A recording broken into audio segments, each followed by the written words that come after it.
जय श्री श्याम। स्वागत है आपका भक्ति लीला चैनल पर, जहां हर दिन आपको सुनने को मिलती है श्रद्धा, भक्ति और चमत्कार से भरी अद्भुत कहानियां हमारे खाटू वाले श्याम बाबा की। देवशयनी एकादशी पर हुआ श्याम बाबा का चमत्कार, एक भक्त की बदली किस्मत। राजस्थान के सीकर जिले में बसे खाटू नगर में स्थित खाटू श्याम जी का मंदिर विश्व भर में श्रद्धा का प्रतीक है। ऐसा कहा जाता है कि खाटू श्याम जी कलयुग के भगवान हैं और सच्चे मन से जो कोई उन्हें पुकारे उनकी रक्षा स्वयं भगवान करते हैं। यह कथा है एक भक्त मधुसूदन की, जो जयपुर का निवासी था। मधुसूदन बचपन से ही श्याम बाबा का भक्त था, लेकिन समय के साथ वह जीवन की कठिनाइयों में उलझता गया। व्यवसाय में घाटा, कर्ज, परिवार में कलह और निराशा ने उसकी आस्था को भी डगमगाने लगा। लेकिन एक दिन उसके जीवन की दिशा बदल गई। वो दिन था देवशयनी एकादशी। क्या है देवशयनी एकादशी? देवशयनी एकादशी आषाढ़ मास की शुक्ल पक्ष की एकादशी होती है। यह दिन बेहद पुण्यदायी माना जाता है, क्योंकि इस दिन से भगवान विष्णु क्षीर सागर में योग निद्रा में चले जाते हैं और फिर 4 महीनों तक शयन करते हैं। इन 4 महीनों को चतुर्मास कहा जाता है और यह समय व्रत, तप, भक्ति और संयम का होता है। ऐसा माना जाता है कि इस दिन की गई प्रार्थना और दान का फल कई गुना बढ़कर प्राप्त होता है। मधुसूदन की भक्ति और उसका संकट। मधुसूदन के पास कोई उम्मीद नहीं बची थी। उसके दुकान पर कर्ज का ताला लग चुका था, बच्चे स्कूल छोड़ चुके थे और पत्नी गंभीर बीमारी से ग्रस्त थी। डॉक्टरों ने तो जवाब दे दिया था। परेशान और निराश मधुसूदन ने आत्महत्या का मन बना लिया, लेकिन तभी उसकी नजर अपने मंदिर के पुराने कोने में रखी श्याम बाबा की तस्वीर पर पड़ी। उस तस्वीर की आंखों से उसे मानो जीवन की पुकार सुनाई दी। देवशयनी एकादशी की सुबह मधुसूदन ने ठान लिया कि आज वह अपने सभी कष्टों के साथ बाबा के दरबार जाएगा। वह पैदल ही खाटू के लिए निकल पड़ा। 8 दिनों की कठिन यात्रा के बाद जब वह बाबा के दरबार पहुंचा तो उसका शरीर थक चुका था। वह आत्मा को शक्ति मिल रही थी। देवशयनी एकादशी की रात थी। मंदिर में भारी भीड़ थी।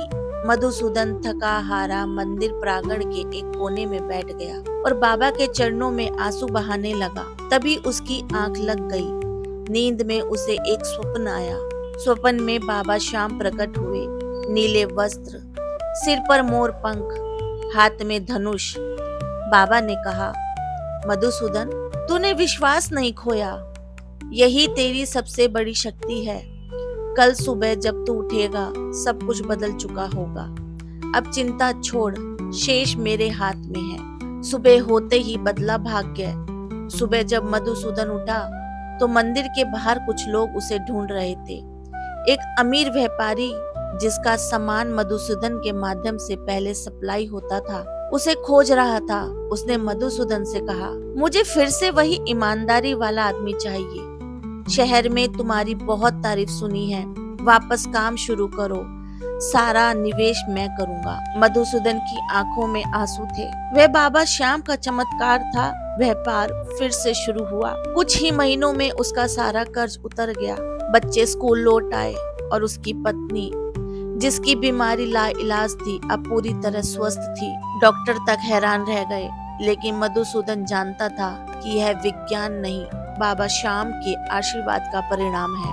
आज भी मधुसूदन करता है सेवा। अब मधुसूदन हर साल देवशयनी एकादशी पे खाटू जाता है और वहाँ 11 लीटर दूध चढ़ाकर बाबा को लड्डू गोपाल का भोग लगाता है। वह अपने शहर में श्याम की कथा करता है और हर आने जाने वाले भक्त को यही कहता है, बाबा कभी किसी का विश्वास नहीं तोड़ते, बस एक बार सच्चे मन से पुकारो। यह कथा हमें सिखाती है कि जब हम पूरी श्रद्धा से, निस्वार्थ भाव से भगवान को पुकारते हैं तो वह हमारी पुकार अवश्य सुनते हैं। भले ही पूरी दुनिया मुंह मोड़ ले, लेकिन श्याम बाबा हमें कभी अकेला नहीं छोड़ते।